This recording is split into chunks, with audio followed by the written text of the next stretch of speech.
Hey guys, welcome to the Himprovement podcast, where the mission is to help young men develop their character, identity, and mindset in order to activate their potential and achieve their goals in life. Today, we have on another special guest. His name is Jeff A.D. Martin. He is a speaker, author, and coach who focuses on self-worth, diversity, equity, and inclusion in leadership. Thank you for coming to the show, Jeff. Kamani, I'm so grateful for you to have me on your podcast, the great information that you're always sharing in every single episode. I'm just so delighted that I get a chance to be here to share my information as well. So thank you, and shout out to all the listeners. Thank you so much. Hey, thank you. I appreciate that. And so for the listeners who aren't familiar with your work, could you tell them a little bit about your background and what you do? Yeah, man, I was born and raised in Toronto, Ontario, Canada. And everything I do is always about helping people to step into their greatness, to find the best version of themselves so we can live it, the entire time while we are here.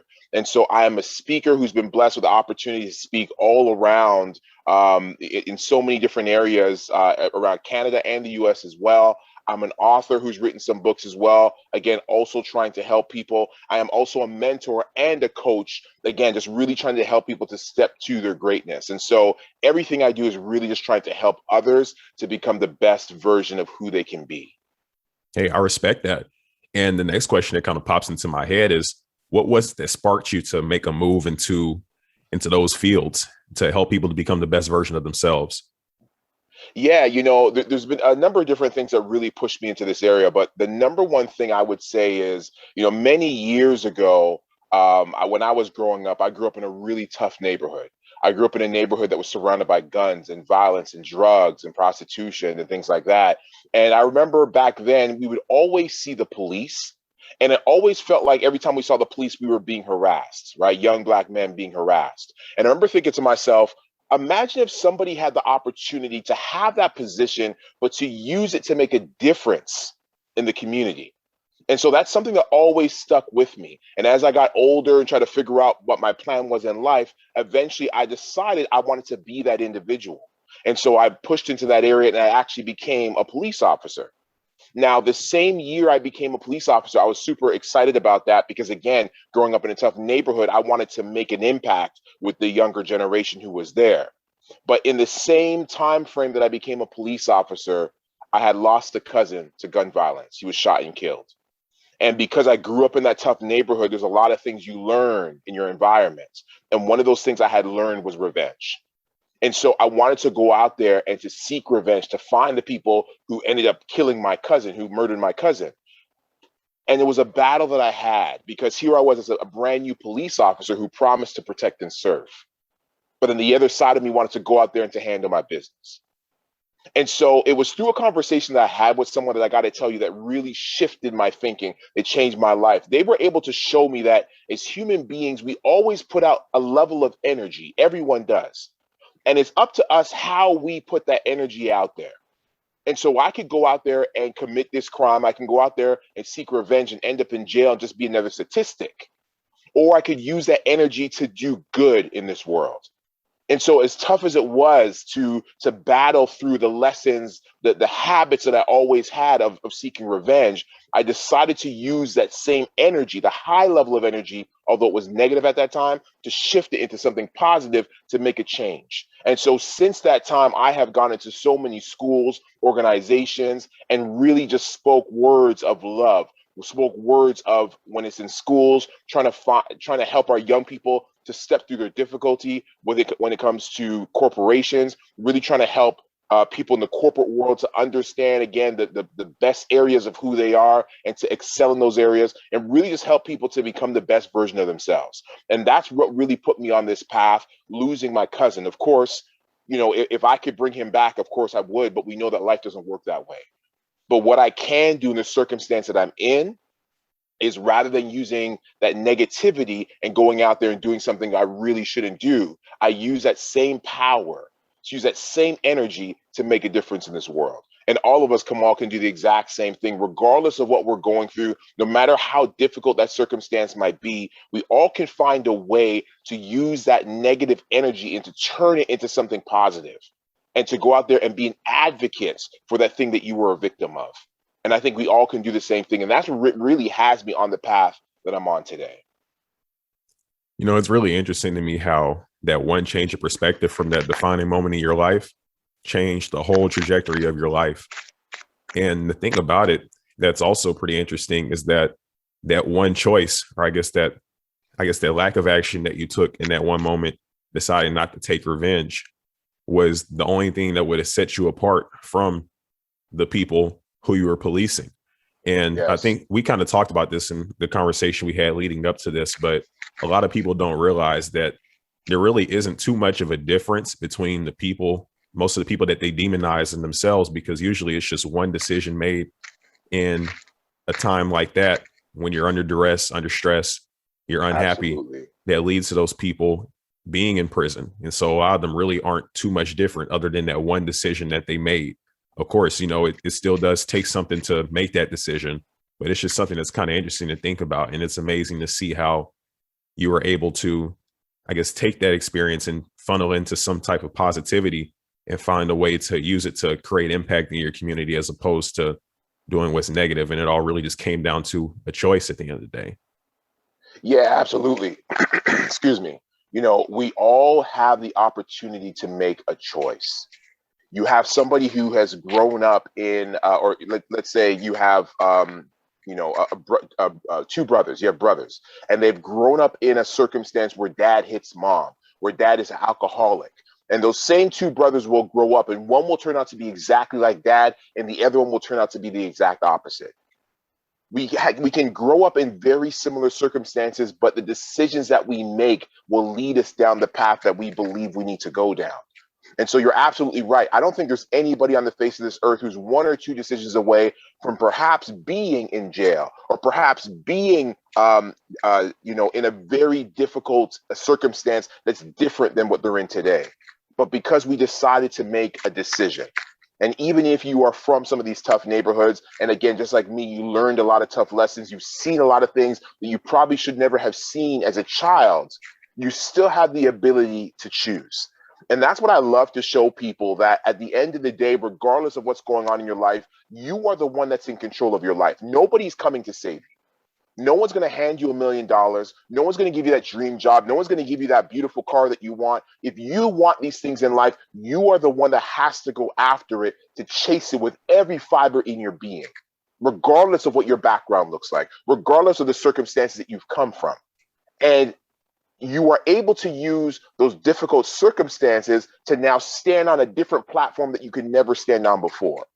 Because I've lost my cousin Omar through gun violence, I know the pain. I know what that feels like. And I could talk from that now. I could speak from that platform. So I can now speak to certain audiences that maybe felt like other people could not relate to them. And regardless of what it is you're going through, whether you have come through physical abuse, sexual abuse, broken relationships, whatever it might be, you now have a platform that you can speak from that others maybe can't speak from the same way you can. And so now you have the ability to help others to become better, because now you have information that they need to push themselves forward as well. Yeah, definitely. And I'm sure that due to your specific experience, it probably resonates with a lot of people who can relate. And the thing about it is that the times where I've heard messages from people that could directly relate to me, it just resonated more. And so I can definitely see how, from them seeing you in a similar situation as them growing up and then having something like that happen, which is something that a lot of people that might resort to violence can relate to, and seeing how you're able to take that and, I guess, move it into something else more positive. That's proof, essentially, that Yeah. it's possible. And that definitely makes it to where I'm sure that your message is a lot more impactful for a lot of those people. And then another thing that kind of popped into my mind about that too is that when you have events like that that happen in your life, those like extremely bad defining moments in your life, one thing that I've Yes. noticed is that in a way it can kind of serve as motivation. And I don't think that it's healthy for it to be like your primary motivation. I think just having like a positive overall purpose is the best motivation to have. But I will say that, like, in those moments where I might not have felt like doing the work at some point in time, or I might have been slacking, having some of those negative things in the back of your mind to kind of think about too were definitely some of those things that are able to kind of push me over the edge. And so I don't know if you can relate to that, or if you would agree, but Absolutely, Kamani. If you're driving a car that's standard, there's different gears, right? And if you want to move quicker down the road, you have to shift into different gears. Human beings are born with so many different emotions. And so there's sometimes that you're going to be sad, sometimes you're going to be happy, sometimes you're going to be really upset. And I think we were born with these emotions for a reason.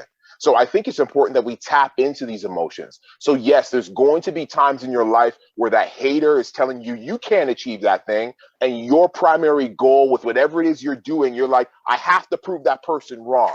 And so now you're in a certain gear of anger because I got to prove that person wrong no matter what.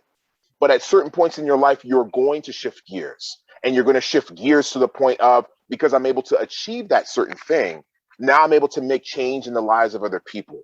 And now your gear is shifted. It's no longer about, proving that person wrong. It's about helping others. And then other times it's about helping yourself. So sometimes you're going to feed off of that anger. Sometimes you're going to feed off that jealousy. You're going to feed off, like, we as human beings, we are given these emotions for a reason. So use them to your ability to push off of. And yes, I don't think it's healthy to live in that place of anger, like for the 20 years. Like, I'm trying to prove that person wrong. At some point in time, I think you have to look at who the people are that you're helping. Like, I got to tell you, Kamani, when I first started my journey, I was like, my goal is to go out there and to really show these young people that they can choose a different life. They don't have to be like these guys who took out my cousin Omar. And so that was my driving factor for many years. But then when I really started to have conversation with these students that I was working with and hearing their stories, it now came about empathy. It came about understanding that through my words, I'm able to really make a change in the lives of others. Like, I got to tell you, I've had a few stories of people coming up to me. There's one time I was speaking at a school, and there was a number of students that were in the 8th grade. And I was speaking to them at the end of my presentation. It's got to be maybe 12 to 15 young girls who all came up to me and they hugged me, like a big circle of them hugged me. And they just wouldn't let go. And I was like, okay, this is getting a little awkward now. You know what I'm saying? And eventually the teacher's like, okay, guys, come on, go back to class, go back to class. And as they all left, that same teacher turned to me and he said, Jeff, you have to understand, not one of those young women have a father at home.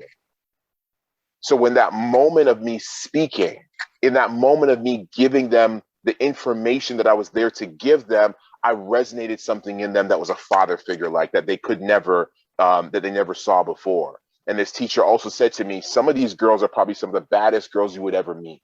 But the way they came to you and hugged you, like, that's something I've never seen before. And so that now becomes a driving factor. How many lives can I change?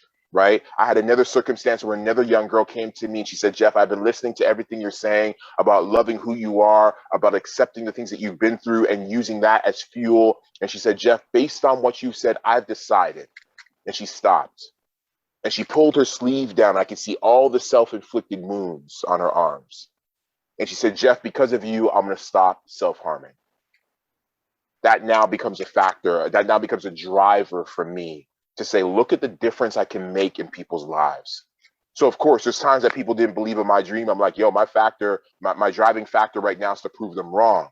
But then it shifts to other times to be empathy, to help others. We were born with so many different emotions. I think it's important that we tap into them, whatever we might need to do to use that to push us, to excel us, so we can become the best version of who we're supposed to be. Wow, that's powerful. Just hearing those stories about how the people treated you whenever you came and spoke to them for, I'm assuming, maybe an hour max. It really just goes to show you how some of those young kids might have been yearning for that type of attention. Absolutely. And so it's just amazing to hear that it was, I guess it resonated with them that much, what your message was. And so I'm sure that it makes you probably feel a certain type of way too. It probably is one of those things that gives you a lot of motivation to keep doing what you do. Yeah, absolutely. Because you recognize that the work you are doing is needed and necessary. The truth is, Kamani, that we don't know what someone else is going through. We are driving down the street and the guy beside you could have just lost his wife. The person across the street could have just lost their grandmother to COVID. Like, there's so many things that's going on in this world. You don't know what someone else is going through. And I think it's so important that when we are in this world, when we are out and about, when we are in the malls and churches and wherever we are, we always lead with a thought process of empathy. Because again, just as any other human beings, I've experienced sadness, I've experienced loss, I've experienced hurt, and I know how that feels. And because I know how that feels, I can only imagine when someone else is going through it, they probably feel very similar to how I felt. And I know if I had someone in those certain times in my life where I can cry on their shoulder for a moment, I could speak to them, I can have those conversations. I just need just a little bit of kindness. I imagine that they're going to need the same thing in that situation. And so because we just never know what somebody's going through. You never know, like you can't see somebody's the problems they're going through on their face. You can't see that. But if we lead with a sense of empathy, I really think it can change things. So one of the stories I share is that I used to work for one of the major sport teams out in Toronto, right? And I used to work as when I was in college. I used to work as a security guard at the front entrance of that arena. And every single morning when that person, that general manager, that famous general manager would walk in, I'd say, "Good morning, sir. Hope you have a great day." And at the end of the day, when he would leave, I'd say, "Take care, sir. I hope you have a great night." And he would never answer me. I think maybe because I was a security guard and on his level of importance, I probably fell fairly low. He would never respond to me. But during that same time in my life, there was a time that I was going through something and I was walking down the street. And as I was walking down the street, there was a man that was lying on the ground, a homeless man. And he said, "Pardon me, sir." And I thought to myself, this guy's going to ask me for money. He's going to ask for something. I don't even want to hear it right now. I'm dealing with my business, my own stuff. And he was like, "Pardon me, sir. By the look on your face, it looks like you are probably going through something. And if you just have a moment, I would love to pray with you." Here was a man who probably could have used my service, but he was willing to serve me. And so I share that because, again, it's so important for us to recognize that you never know what somebody is going through. You never know the problems that they're facing. And so based on that, I think it's so important that we lead with a sense of empathy. I'm talking about, when you're at the mall, hold open the door for the person behind you. Like if you say, "Hello, hey, how you doing?" Like sometimes that alone is a game changer for people, because you just never know where they are on the depth of the problems that they're facing. Some people you walk by, they could be suicidal and they're still smiling at you. You just never know. And if you just take that moment, that very small moment to say, "Hey, hope you have a great day. Hey, thank you so much for that coffee." If you go to that drive-through, "Thank you so much for that coffee. I appreciate the work you're doing." Those little things that we're able to do as human beings, they really can go a long way. We really have to learn to lead with a sense of empathy, understanding that somebody else very well could be going through the same problems that we've had to deal with in our own lives. It really just sounds like the goal is to acknowledge people as fellow human beings, because that's what it seems like a lack of empathy is. Whenever you don't exercise empathy, whenever you're dealing with other people or even just thinking about them, it's kind of as if you're not really seeing them on the same level as you, not as like you're equal. And so you can kind of make that parallel to the same story you just told. And so that's the way that it kind of, I guess that spoke to me. And so I can definitely agree with you that there have definitely been times where I might not have had empathy with people. And, that's something that I regret, because like you said, you never know what somebody's going through. And by exercising that, it can just make it to where you have much better energy whenever you go into interactions with people, just when you kind of have that in your mind to, I guess, to keep that in mind in case they have anything going on in your life. And so I definitely appreciate you bringing that up. And something else that kind of popped up in my head while you were talking, I was thinking back to what you said before about some of the kids that you talk to and the work that you do. And so a question that I had is, what were some of the barriers that you ran into when it came to communicating your message to them? What were some of those things that they were hanging on to that stopped them from being able to, I guess, fully take in what you're saying and apply it at first? It could be, identity type of stuff. It could be cultural stuff, Yeah. whatever. Yeah. Hopefully that kind of gives you an idea of like what I'm getting at. Yeah. What I think is important is that we are able to find a way to relate to others. And so sometimes, there's going to be people who hear my story or see me and they're like, "I don't want to hear a thing that Jeff has to say." But there's other people that will hear me and be like, "You know what? Yeah, that makes a lot of sense. I can really relate to what Jeff is speaking about." And, at the end of the day, all I can do is go out there and share my story. All I can do is go out there and be the person who I believe I was created to be. And I am there to speak to somebody, whether it be two people or a crowd of 2,000. At the end of the day, my job is to share my story and help others to step through their difficulty. Some people are going to be very receptive to it. Other people, because they're not ready to accept it, they're not going to hear it. They say that when the student is ready, the teacher will appear. And so what that simply means is when you are ready to accept the circumstance that you're going through and really at that point in time you want change, that's when you're going to start looking for that teacher, those teachers in life that are going to help you to step through those difficulties. I promise you, who I am now is not who I was in my 20s, in my teens, right? And if I came along in my life at that point in time, I wouldn't hear it as well. But there's a certain point in my life where I was like, yo, I need to make a shift in my life. I want to be able to help people to become better. I want to be able to help them find in their finances. There's a lot of areas that I'm able to do, things I'm able to do to help them. But there was a time in my life that if someone came along that was like me, I wouldn't hear it.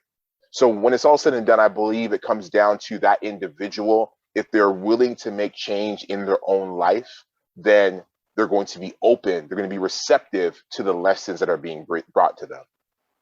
Okay, so the issue was that they just weren't ready for change. They weren't looking for change.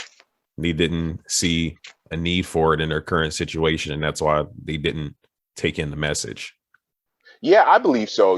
Come on, people, we all know people who are just straight miserable.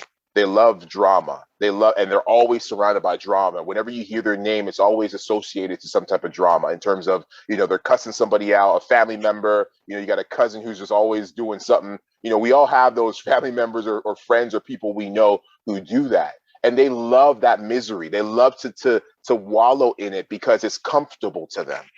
It's comfortable to them. That's why you will have, a woman who is physically abused by a man. And then if she is able to get out of it, sometimes she finds herself in a second relationship where the similar circumstances are happening. Because we are accustomed to the things that we know, whether it's right or whether it's wrong, we are accustomed to it and we get used to it. But it comes down to us as human beings saying to ourselves, I need to make a change. Like the shift has to start with me. The breaking of the cycle starts with me. Like alcoholism is traveled down in families. Physical abuse, sexual abuse is traveled down in families. But until you say, I am going to be the one that breaks the cycle, that's when you start looking for help. That's when you start wanting change. And that's when you can start seeking the people that are able to help you. So yes, at the end of the day, we are the ones that have to say, I want the help. And then if I appear at your organization, I appear at your school, or you have another great speaker, or just certain lessons in life that come to you at the time, you are going to be more open and receptive to it. But until then, if you love to enjoy just sitting in that murkiness, sitting in that misery, sitting in that drama type stuff, then you're never going to have change because you enjoy that area, even though it's bad for you, you enjoy it more than wanting to have change in your life. Okay. And so specific to the young men that were growing up in the neighborhood that you're talking about that were involved in the violence and also having that perpetrated on them, what would you say? Would you say that like they were so deep into that drama that was the reason why they also didn't want to change? Or do you think there are also other things that, might have been contributing to it as well?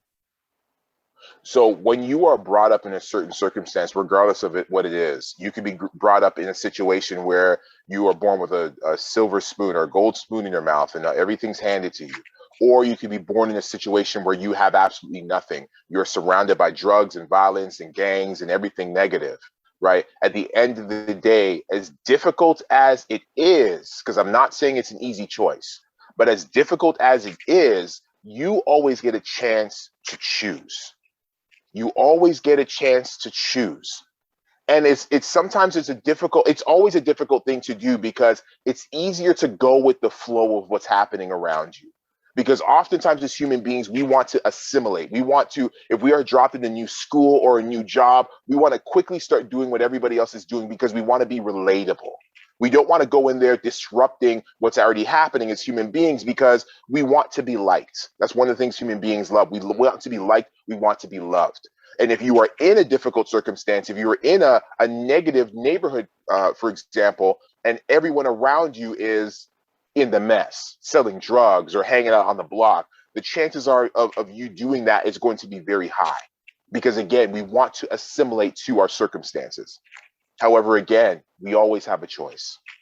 We always have a choice. And the choice is going to be difficult for you to say to everybody else, I'm not going to do what you are doing. Yes, you're going to be laughed at. Yes, you are going to be mocked, but you get to make that choice. And so we are in a situation now, especially now, the way how social media and the internet has taken over, that we sit back and we want to be able to do the things that other people are doing, that are in our neighborhood, that are in our circle. However, very quickly you can change your life by watching just a couple of YouTube videos in that area that you want to maybe master in. You can, you can take online courses that are going to change your life. Someone who's living in the hood, someone who doesn't have a whole lot of money, you go online and very quickly you can learn how to invest. Very quickly you can learn how to use your money and create other money, have your money work for you. The information is available on the same phone that you're messing around on TikTok on, or you're messing around on Snapchat or Instagram. The same information is available if you're willing to look for it and find it. So you can go on YouTube and watch cat videos all day, right? Or you can go on YouTube and find information that's going to change your life. Investing one-on-one, investing in the stock market, investing in Bitcoin, doing things to start with the little money that you have and have it grow for you. This is what we have available to us. But again, we have to be able to say, I'm going to make the choice. The choice is never easy. Because when mom has been negative all your life or dad has been physically abusive and this is all you know, it's easy for you to walk down that same path that's familiar to you. So it takes a lot for you to say, I'm going to break that cycle. But understand it can be done. Every time we put ourselves in a box and we say to ourselves, well, no black guy's ever done this, so I can't do this, or no one from my neighborhood's ever done this. Every time you believe that and you start to make that story true in your mind, there's somebody who's from your block, who is your background, who is your religion, who is whatever it is that's very similar to you, and they're absolutely smashing the same goal that you claim that you cannot do.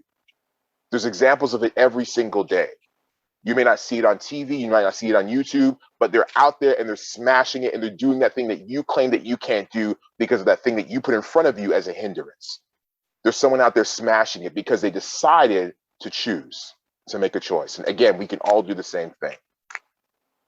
So I guess here's what sticks out to me kind of from what you were saying. And so the reason why I kind of been harping on like this little portion of it is because there's kind of a theory that I have, and it's, I guess you could say it's what my content is based on. But one of the things, or I guess there are two things that I think a lot of these young men that are in these environments suffer from. And it's something that's relatable to really all young men, I think, in their situations, because speaking from personal experience, I didn't grow up around gang violence and everything. In the neighborhood I grew up in, it didn't have probably those same bad influences that other people might have had. But one thing I will say is that for me to make changes in my life and for me to finally move on to something better than where I was before, the two things I had to work on were my sense of identity. I had to develop a strong sense of identity, and also had to develop a sense of self-worth that wasn't based on the approval of other people. And so to relate that to the young men that we're talking about, what I think part of that issue is that it gets to a point to where a lot of them might just identify with the struggle. Their identity might be so strongly based on that environment that they're in. And then if they're in a gang, in the approval that they get from being a gang member and that attention, that it's kind of hard to walk away from something like that when you base who you are as a person on these actions and these things that you do and the people that you hang out with and talk to. And that just kind of goes into something I touched on in past episodes about the difference between building your identity on, I guess, external factors and internal factors like character traits and that sort of thing, because that's something you can carry with you, whether you're a gang member, whether you're a doctor, a lawyer, anything else. And then as far as the self-worth thing, that kind of ties into that too, I think, because when it's external, when your identity is external, self-worth is based on external stimuli and feedback, as opposed to if it's internal, you determine your self-worth based on whether or not you align with those values and morals, whatever it is that you have. And so honestly, I think that that's really one of the biggest issues for young men where, and it could be, influence from society or anything else, Yes. but so many of us base our identity and who we are on what we do. Oh, I'm a football player, so I need to be like this and all that. And if you don't fit into that mold, the pressures that you get from people outside make it to where you don't feel like you fit the bill. And I think since all those young guys are, maybe not all of them, but a lot of them are still kind of hanging on to that, in a way they feel like they're hanging on to themselves. And that's the reason why they never do actually do better. That's just my theory for it. Yeah, no, and I agree with you. And you trying to find yourself and figure out who you are, how difficult was that? It was extremely Uh, difficult, wasn't it? Man, that was, You're still finding yourself. yeah, still to this day, it's something that I think Absolutely. it's something you work on for the rest of your life. But when Rest I of your was life. initially doing that identity work and all that, it was tough because, of course, the things and the habits that I've fallen into for so long, taking active measures to move away from them, and then like the external pressure that you get from that too, it really puts you to the test. It's not an easy Yes. process at all, and so No. it's definitely, it makes sense to me why a lot of people, that might be in bad circumstances don't get it done, because just doing that, and it's almost as if you have to like reinvent yourself. You have to I actually had to sit down and write out the type of man that I wanted to be, the type of character traits that I wanted to embody. And I had to make sure that that wasn't flexible, that if any situation I'm in, I had to align with these principles that I'm setting for myself. And it was tough, because socially you get pushback from that, different things that you used to do before that don't align with that. You have to change. You pretty much have to make a whole lifestyle shift. And Yes. that's tough in itself. Absolutely. It's 100% difficult. One of the things I often say is if you want to become a millionaire, then you need to hang out with millionaires because the conversation is different. The conversation is always going to be different in that group that you want to be around. I have a group of friends who I absolutely love, but oftentimes the conversation is about basketball. How much did LeBron score? What's going on in the NBA or NFL? And I love these guys to death, but I said to myself some time ago that if I want to elevate my own life, then I need to change the circles that I hang around. And I still love these guys. These guys are my brothers to the day I die. However, the time that I spend in that group is a lot less than I used to spend. And since making that shift, I've become a two-time author. Since making that shift, I've spoken in every province around the country of Canada, again, because I live out in Toronto. Because I've made that shift, I've been able to have reviews and interviews, meeting great people like yourselves. I used to do a podcast and it was reviewed out in China, right? That would have never happened if I didn't make that shift. And it was a difficult shift to make because my friends were like, yo, what's wrong with Jeff? Like, you too good now? You can't hang out with us? And, I explained to them that, I want to make a change in my life. And sometimes the people that you explain that to are not going to understand it because they're like, what is wrong with the life you have now? Where they're not going to get it. But if you believe that there's something out there that is greater for you, if you believe it, then understand that there is something that's greater for you. If you believe it, then understand that there is something greater. And again, making that shift is not going to be easy by any means because you're going against the grain of the people around you. Sometimes your own mom's going to say to you, what is wrong with you? Why are you trying to do this and that? Your dad's going to say, why are you trying to do this and that? They're going to look at you as a sellout or different things like that. But at the end of the day, the last time I checked, I was born alone. And there's a good chance I'm going to die alone. My life is the thing that was given to me. And so I get to dictate the way it's going to play out. I get to dictate the type of book that it's going to be and how the ending is going to look. And for a time in my life, when I was hanging out with the same group of guys, our stories were very similar. But at some point in time, I said to myself, it is time to make a shift because I want more for my life. And so I decided to chase it. One of the things I say for anybody who's looking to figure out who am I in life, there's three questions that I ask myself every single day. And I encourage you to ask the same thing of yourself. The first question is, who am I? The second one is, what do I want? The third one is, what is my purpose? So who am I? Not who the world thinks you are, not who your mom thinks you are. Who are you? You get to define that no matter where you are, if you're in the hood or you're in the Hamptons, you get to define who you are. Secondly, what do I want? Not what the world wants for me, not what my children want for me or my mom wants for me, my girl, my boyfriend. What do I want in life? And the third thing is, what is my purpose? Why do you believe that you are here? I don't think any of us are here by accident. I think there's a purpose, honestly, Kamani, for you and I to be meeting and having this conversation now. There's a reason why, Kamani, you weren't born in 1845 or you weren't born in 2042. There's a reason why you were born at the time you were born to live and be the age you're at right now. For whatever reason that is, I don't know. I think we have to ask our creator at some point in time when we get to see the creator. However, because I believe we're here for a certain reason, I think we all have a purpose, something we can do to elevate our own life, to elevate the world. So when we move on, we can leave something in place that someone else can build on to make the world better. And we can only do that, what I believe, and we can truly ask ourselves those three questions each and every day, whether you are feeling confident or not confident, whether you are very clear on your plans and your goals or you are not clear. Because as you evolve as a person, your answers are going to change. But it's going to help you to stay on the path of getting that thing you want for yourself, even though, it's going to be difficult because you're surrounded by negativity, you're surrounded by violence, you're surrounded by people who don't want to believe in your dreams. But we all have a choice. We all have something that we can choose here. And at the end of the day, we are the ones who are living this life. Our mom might live in the same house, our girlfriend might live in the same, but we are the one that's living this life. And you get a choice with this specific life. I appreciate you breaking it down like that. And one thing that stuck out to me from what you said, I guess, of the multiple things, the one that I wanted to bring up specifically is that third question you tell people to ask themselves, and what is your purpose? And I feel like the majority of us don't even get that far. Just the first two questions, people may not even ask themselves. But then that third question of purpose, it seems like it's elusive almost for a lot of people. And I feel like it really takes you having to do a lot of work in those first two areas that you talked about to even have a chance at getting in the third one. But just from people that I've talked to, trying to help doing like, I guess, just casual coaching or something like that.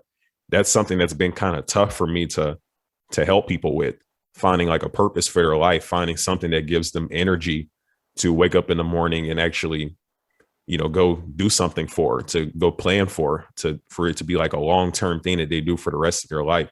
And so if you could give like any tips or any advice for the young men out there that are living without purpose, that feel like they're kind of just a boat out in the water, just floating around, what would you say?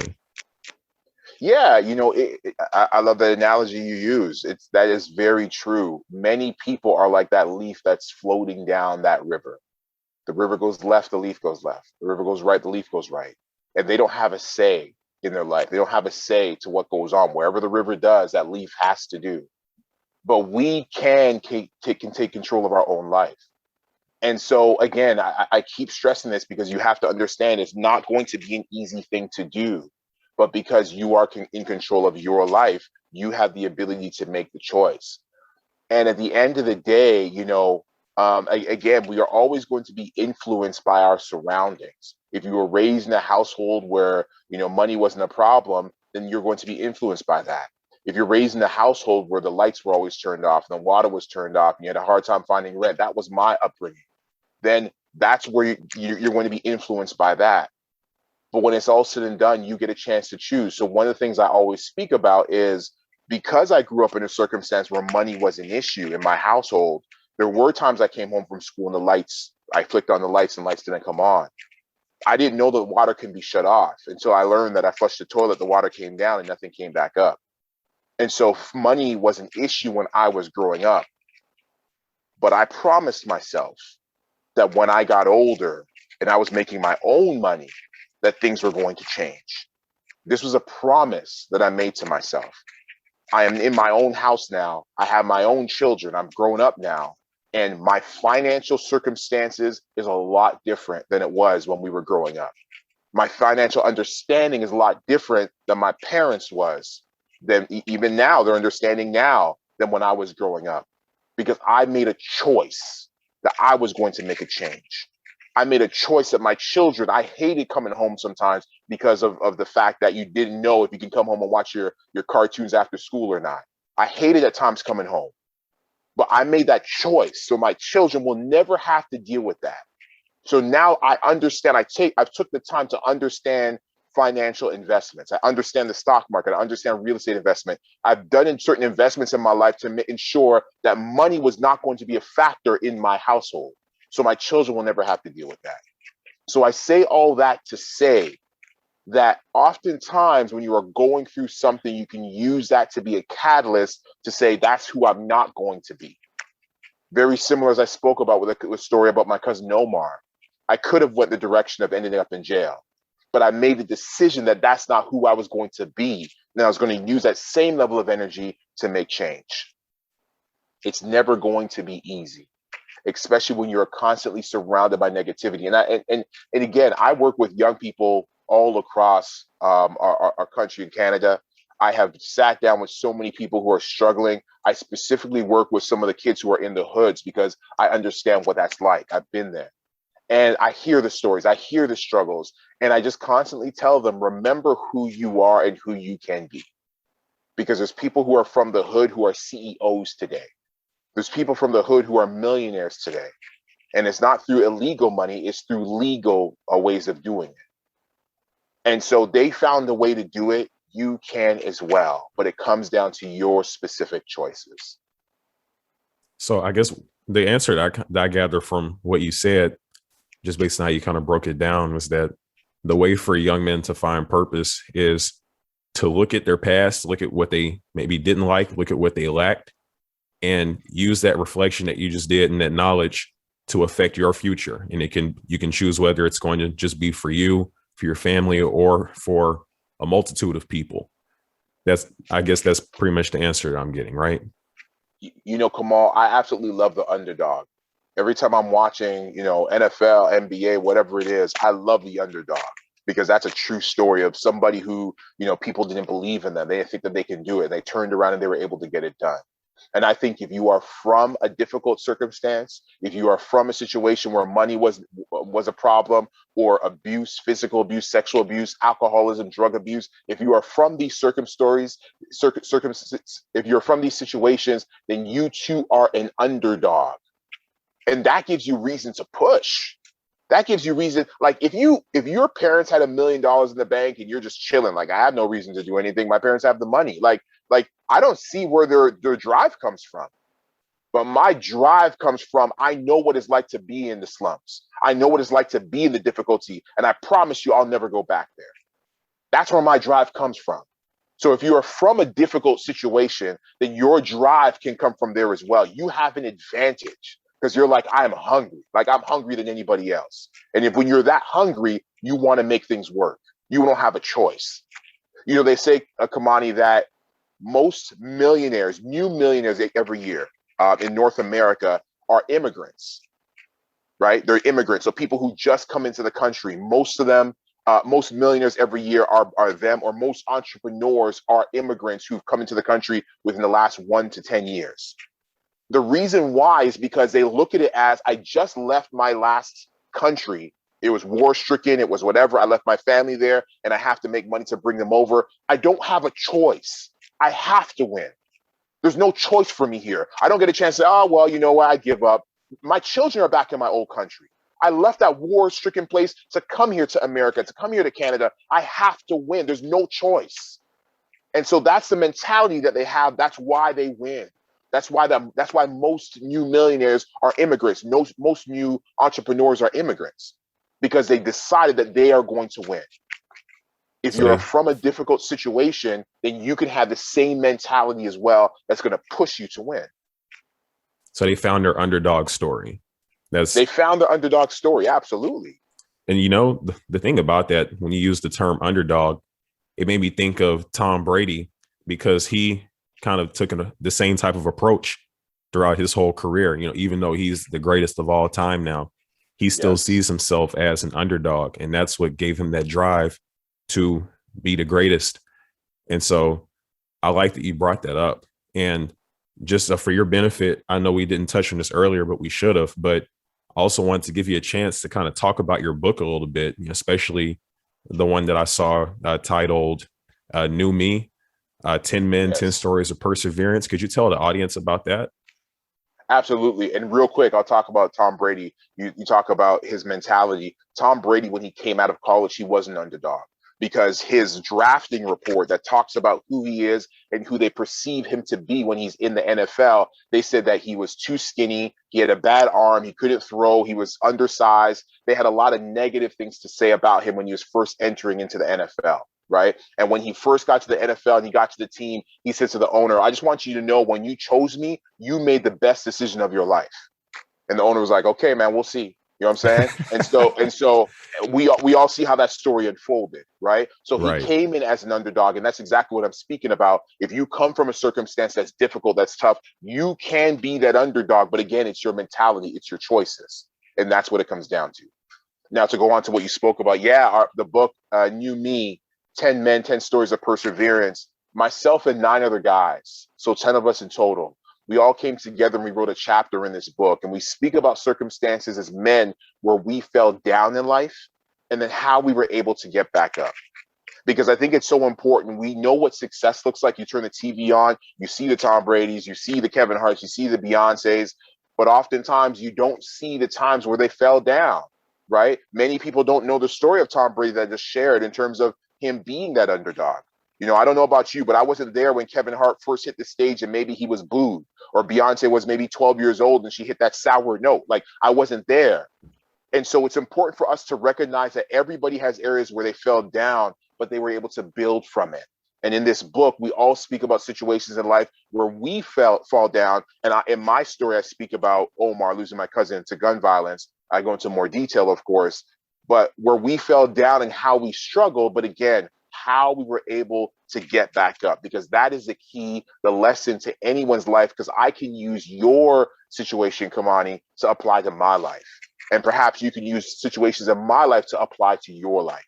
And when we can do that and learn from each other, that's how we become better. My solutions in life, the way I was able to get through difficult circumstances, I now have the information, I have the key to somebody else's lock. And we can pass that information on once we learn how to get out of our own difficulties. So this book is about all of that, just really struggling as men, but how we were able to get out of that struggle to become better individuals. One thing that I gather from what you're saying is that it sounds like, in a way, the book helps to set reasonable expectations for success. Because one thing I'm sure you noticed with the people that you talk to is that, due to the fact that they might not see a lot of people, if any at all, around them going on to be successful in different fields, they might not actually have a realistic perspective of what it takes to be successful. They might see it as like a luck thing, or they might see it as if, oh, everything just aligned for this person. But due to the fact that you guys outline your failures and shortcomings in this book, I'm sure anybody that reads it that might not have people around them that could give them that information and those examples, it probably makes things seem more possible to them, because they say, look, this guy is struggling with the same things I'm struggling with, which I thought were limiting. It would lead to me never being able to get out the hood or out of my bad situation. But seeing how this is really just a minor step and not even the biggest issue that he faced in his life, and he was still able to get to this point and be successful, that gives me hope. That's what I would think that person would be thinking to themselves from reading that. Yeah, I really want people to understand that every human being has struggles. And oftentimes you're not going to see it because, you go on social media, you see the nice car that person's driving, you see the trip that they've been on, but they're not going to show you when them and their wives were arguing. They're not going to show you when they lost a child, or they lost a loved one, or their grandmother died to COVID. They're not going to show you when they're struggling through anxiety and depression. That stuff can't be seen on Instagram. And so we have to understand that there's more to life than just showing that fancy car. And every person that you might follow on social media, they too have struggles. They too have problems that they're facing. They have health issues. There's a ton of things that they're going through. They're regular human beings.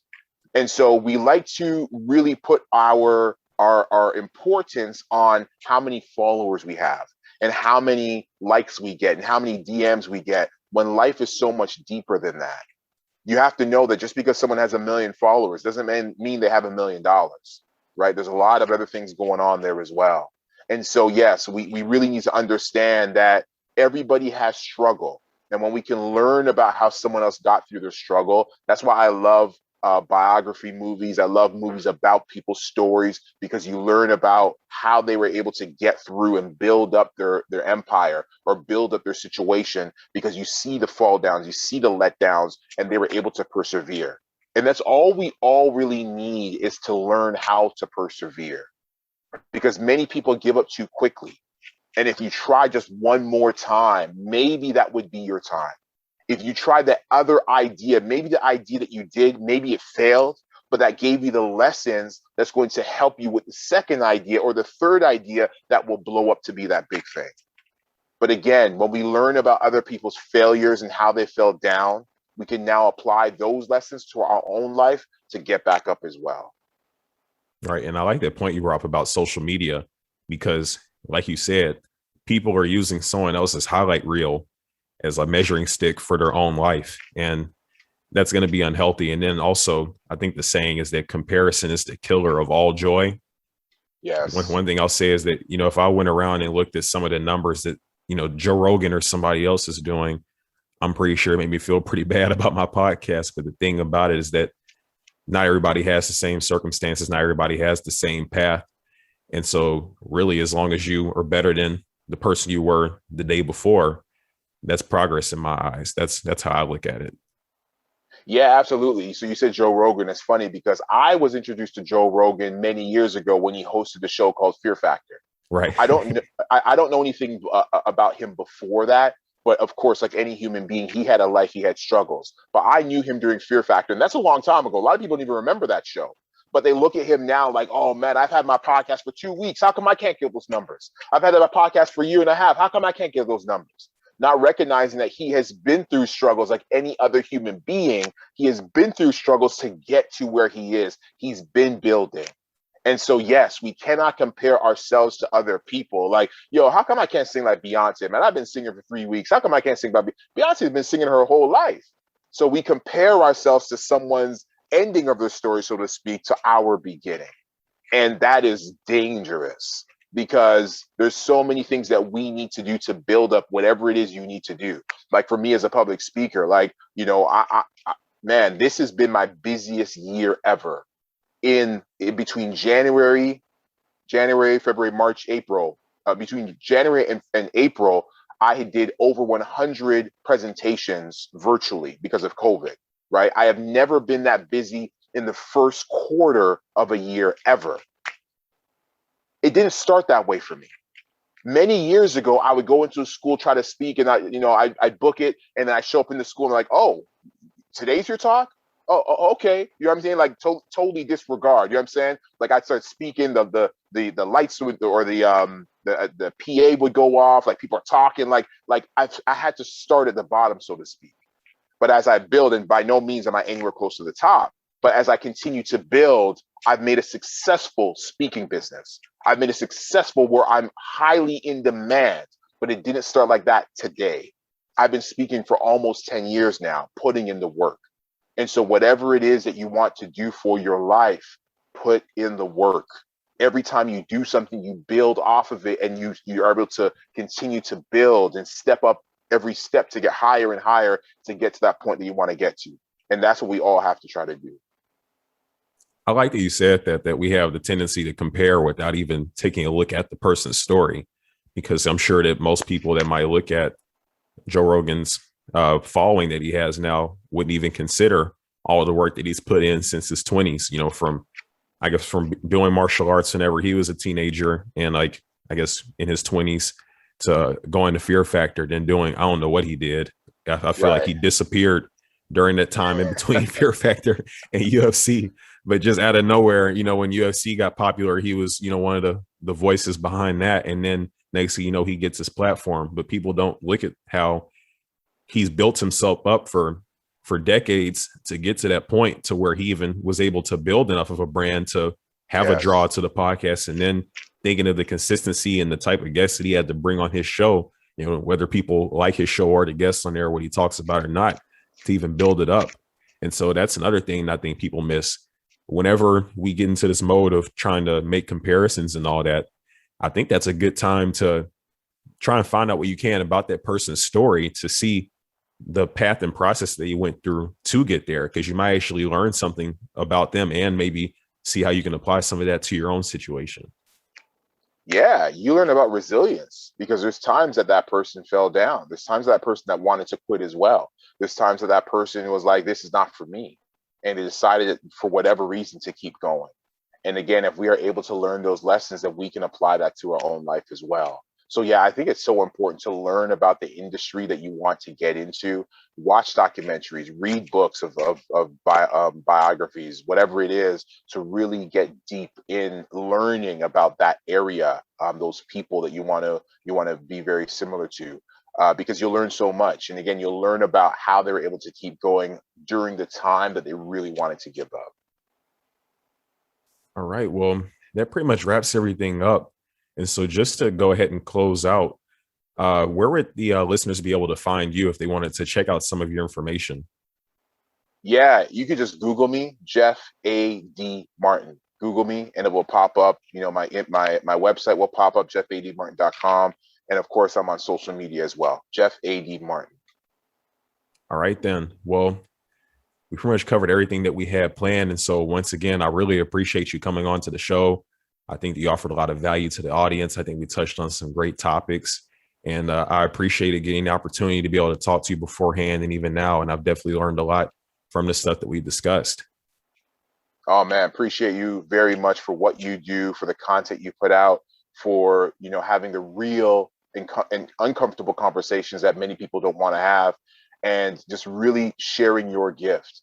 And I'm grateful for you doing that. I'm grateful for you allowing me to be on here and share with your audience. And keep doing what you do, man, because it's very needed and very necessary. Come on. Thank you. I really appreciate that, Jeff. And yeah, I hope you enjoy the rest of your day. Likewise as well. Thanks, brother. All right, then take care. Take care.